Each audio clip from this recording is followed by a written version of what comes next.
Welcome back to Sailing Jibsea. If you're new here, we're Steph and Travis, and we packed up our lives and said goodbye to our beloved home Jibsea after sailing her 30,000 nautical miles in the last 3.5 years, visiting some of the most spectacular places while making the most unforgettable of memories. We hopped on a plane with just 3 totes to Panama, where we bought Jibsea 2, our custom Antarctic 45 aluminum sailboat. We jumped right into making her offshore ready, racing against time to leave Lightning Country. While most cruisers hide out during this time of year, we're prepping for one heck of a shakedown sail, braving the height of hurricane season as we set a course straight for the US. Let's see what this new boat is made of.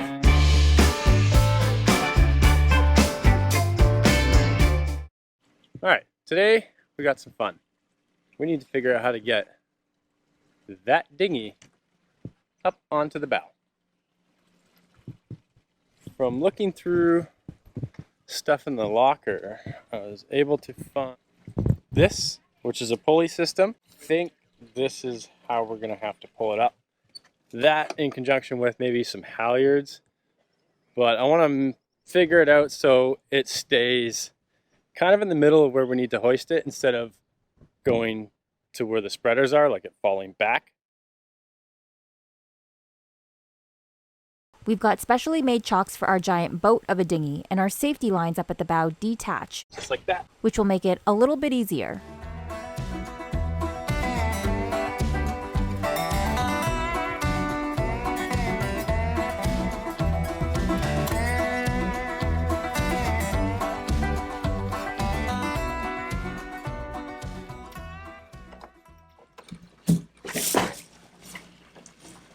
Hoist this to the right height.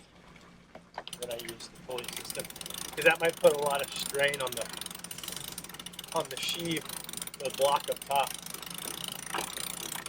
So let's get that where I think it would go. It's just maybe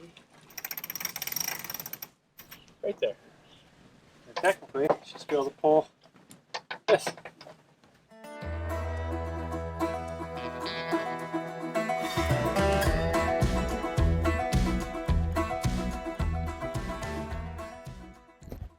That's it. She's on the deck. I'd say if I'm doing this by myself and the conditions are anything but perfect, I will struggle quite hard. The dinghy's got to be like 200 pounds, but we got lots of deck space still, like tons of walking room. Like, no different when it's sitting upright. It gives it kind of like that big boat status where they always have your full-on extra skiff sitting on the bow. So I'm going to jump off the boat and see what it looks like from the side.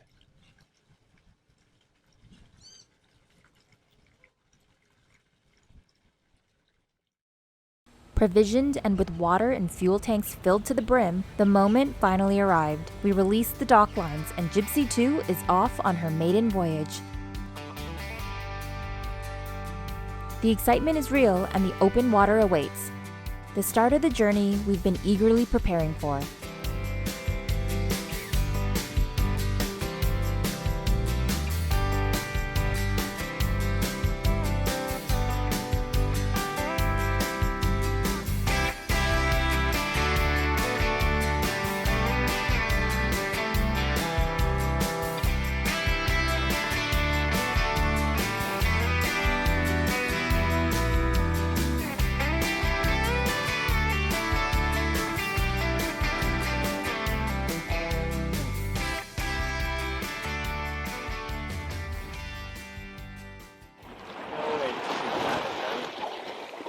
Holy crap, that's huge!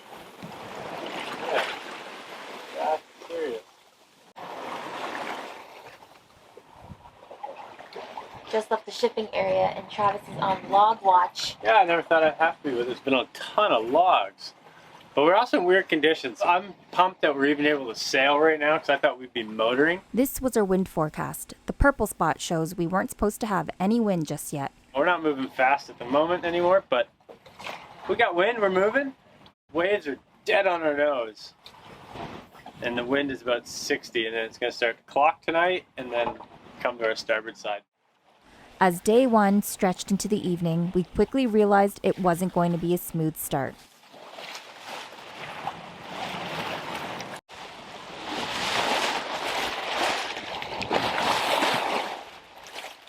With each wave coming at us head on and barely a few seconds between them, it made for a pretty uncomfortable and rocky ride.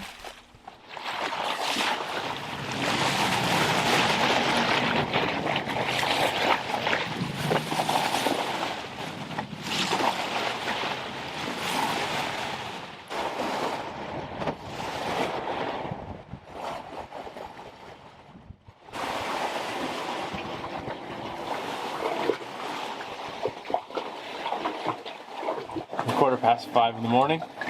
Doing anywhere from 6 to 7.5. We've almost seen 8 knots, which is crazy, like consecutively for a bit. 40 to 50 degrees apparent, so we're kind of beating into it. And this boat is just being a locomotive. It's just plowing through the seas. It's awesome. I'm tired though, but we've got lightning storms all around us, which is crazy. They seem to be in a nice safe distance, so that's good. And we got a little stowaway. We got a bird on the deck. So far, I'm loving this boat. Yeah, just love it. Probably haven't slept yet because I'm just in excitement.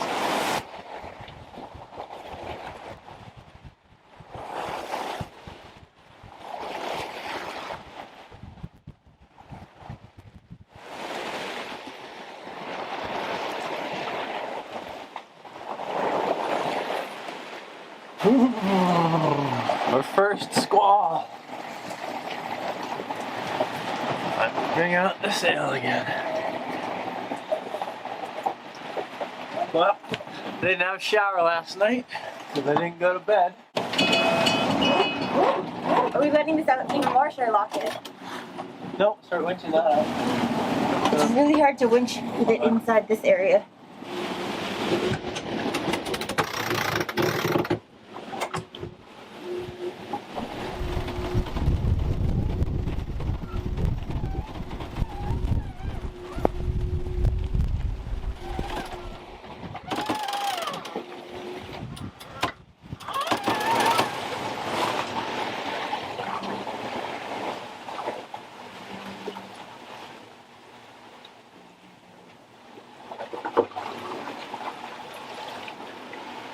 Had a nice morning shower. Just went through 2 pretty good squalls, so this is a good little shakedown on what to do and how to reef the boat real quick, because we got pretty overpowered real quick. But we also learned that this, when we start to lean around 30 degrees, the bell starts to go off. So yeah, 30 degrees heel, that bell starts dinging away, and it's just like a it's time to reef bell. So it's kind of cool. Steph, I don't know if likes it yet because she makes it add more stress to the environment, but I think it's kind of funny. I like it.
We're on day 3. Didn't film much yesterday. We were just out of it. Holding on. Just kind of holding on, learning the feeling of how this boat feels. But we're also plowing upwind. Like, this sea state is very short and choppy everywhere.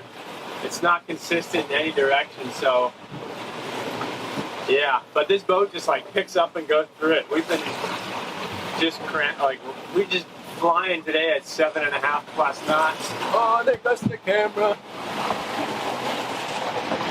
Almost feels like you're on like riding a bull, and Steph's just been completely sick and down and out, so she's just been lying down most of the time, which makes it kind of worse actually. So you're kind of always lying down and you get in this like weird state. You got to get out of it. I was kind of feeling a little bit under the weather too in the beginning, but seas are starting to become more uniform and make more sense. I just hope we can hold this course and the wind speed for, well, the rest of the trip, because right now we're just gliding along at 6.5 knots. We're still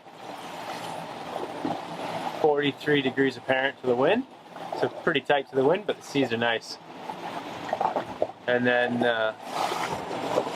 except every so often you get a bank, but yeah, we're going to be rounding or coming up to the tip of Nicaragua tonight, and then we got to round it a little bit, and then we should be kind of on a nice home stretch towards the Yucatan.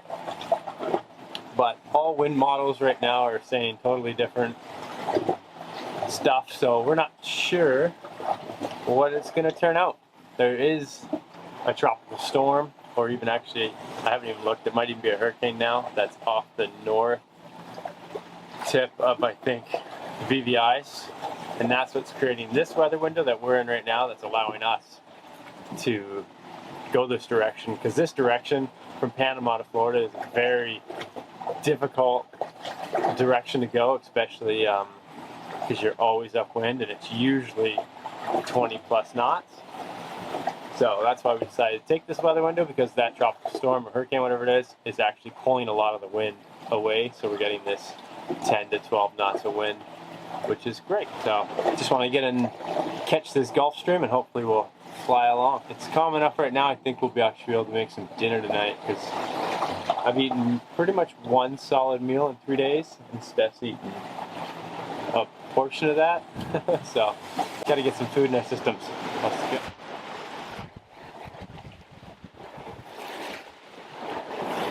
After 3 full days of being shaken around like dice in a cup, we were more than ready for the sea state to start settling down.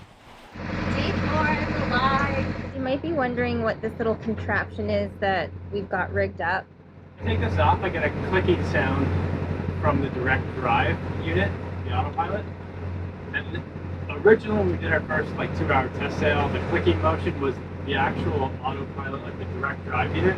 There's 4 bolts. They were loose and it was going click, click, and I was like, okay. So I tightened those up, and then we went back that day, and then when we left the next day, it was still making that sound. Obviously the direct drive unit itself was now fully tight.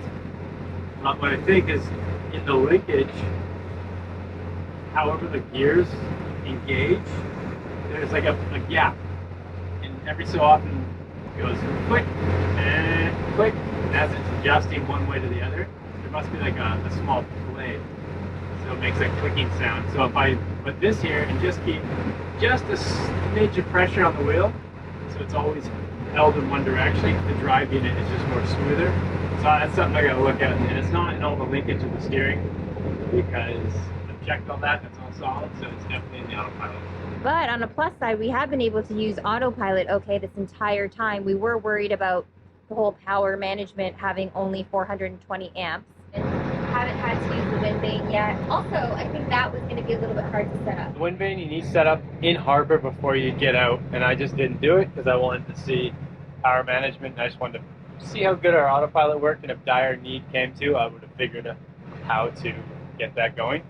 We're down about 40 to 50% every day with our batteries, but with our solar that we upped, we get to 100% by the afternoon, and then we're good for that evening again. So as long as we get sun in the day, we can keep our loads at bay. I really enjoy cooking and eating, so it felt a bit off not being able to do that until dinner of night 4. We weren't healed a minute ago, now we're healed. Got gung-ho, folks. 4 days of misery. We need a glory dinner. Glorious dinner, and that is our favorite. General Tso's. It's so hot, we're dripping. There we go. Yummy. I know you can't feel how excruciatingly hot and humid it was, but this may give you an idea. Hopefully it missed the bowl. First proper meal in the kitchen underway, I would say. With trying to ration our water supply, it was a constant battle against the heat and the salt that seems to cling to everything. We looked most forward to nighttime, where we could refresh before settling into night watch. Feeling clean.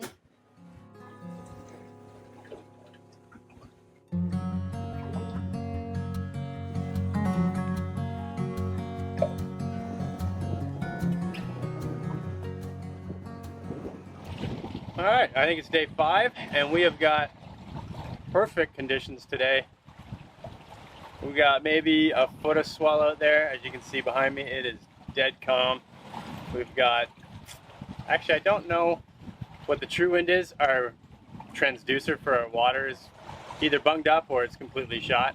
So we only have speed over ground, which then only gives us apparent wind because it can't register other components of the whole system. So it just gives us apparent wind, which it says 10.9 knots, and we're heading into it. So that means we're making more wind, and we are doing 7 to 7.5 knots. Like, we're flying. I'm sure there's a current with us, but we are flying. And I also set up our stay sail. I've never flown a stay sail before. We had one on our other boat, but it was a hank-on, and I don't know, just never did, because it seemed like more cumbersome to do it. But now this one's on a furler, so why not? It definitely added like a half a knot at least.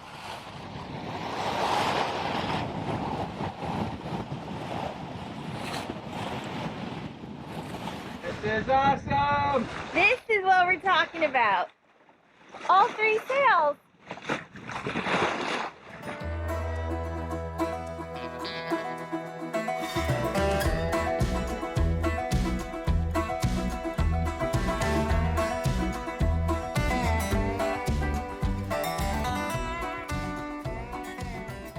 Seeing all 3 sails working together made Jibsea 2 come alive. We've risen from the ashes, it feels like. It's almost like the past 4 days was a blur, and I'm waking up and I'm like, oh, we're already on day 5? It's so much more comfortable. Got Travis on the princess seats. Captain's chairs. Princess seats. Captain's chairs. And life is good right now. Yeah, we couldn't ask for any better conditions right now. This is great. Fantastic. Give the bell a ring. I want to do it. Now that it's not a stressful moment, you can hear it. Dinner. I gotta get the little cord on it. Too bad we don't have a fishing rod or anything to process fish with. Well, I guess the first thing would be a rod. Okay, well, I guess we need a rod. The rod would help, or at least mine. We got nothing. No. We could have got one to prepare for this sail, but we've already got 2 boats. We don't want 2 more of anything else, for that matter. No. Do we? We gotta keep spending at a certain minimum. The wind generated lift not only in our sails, but in our spirits as we pressed onwards midway through our journey.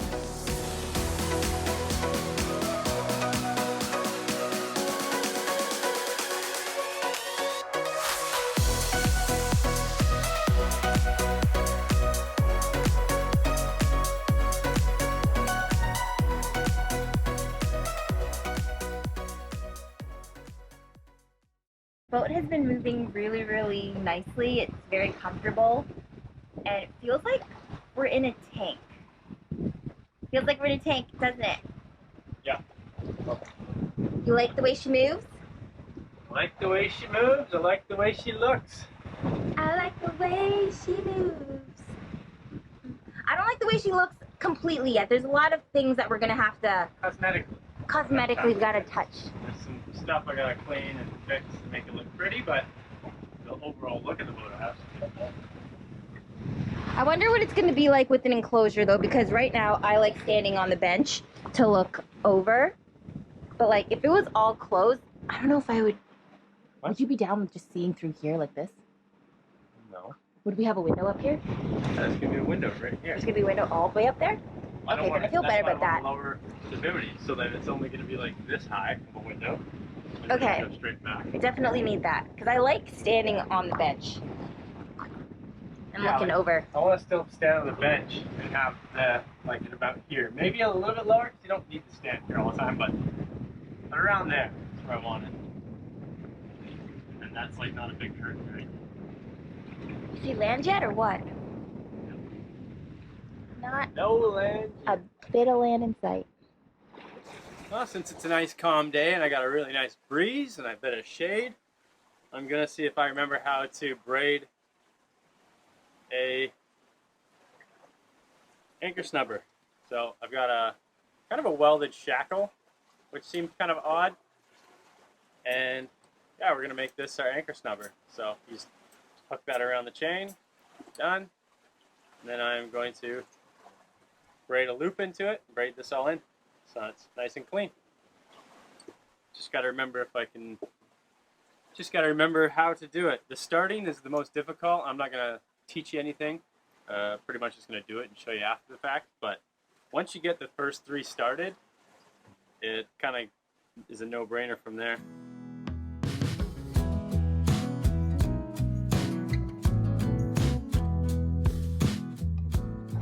When you first get your strands going, they should kind of look like that. Each of them should be coming out in a different direction around the rope. And if you can get that, you're good to go, and you kind of just follow. And you can put either different colored tape on each strand of the rope, and then you know which one you started with, and you just kind of go in sequence with each other. And then sometimes I just cut these off and burn them and melt, and then just press it, and then you all melt together. Or you can finish it off with twine, but however you want to do it, it's kind of what it's supposed to look like. So yeah, I'm going to put some twine on it, make it look sweet. And there's our new anchor snubber. Although it was a rough start, things had started to look up as we got into the rhythm of sailing. But the good times didn't last very long. The wind died off completely, and to make matters worse, we discovered an issue with the engine right when we needed it the most. Travis just revved up, and then he heard a funny sound. A bit of a double whammy. We still had a lot of miles to cover, and we were in the middle of nowhere. With no quick fixes or help nearby, we had no choice but to figure it out on our own. It's all part of the adventure out here. It's a bigger concern because we got like 4 days of motoring. We'll see how this plays out, but that's a story for next week's episode. Make sure you've hit that subscribe button so you don't miss what happens next. Thanks for watching, and we'll see you next Sunday.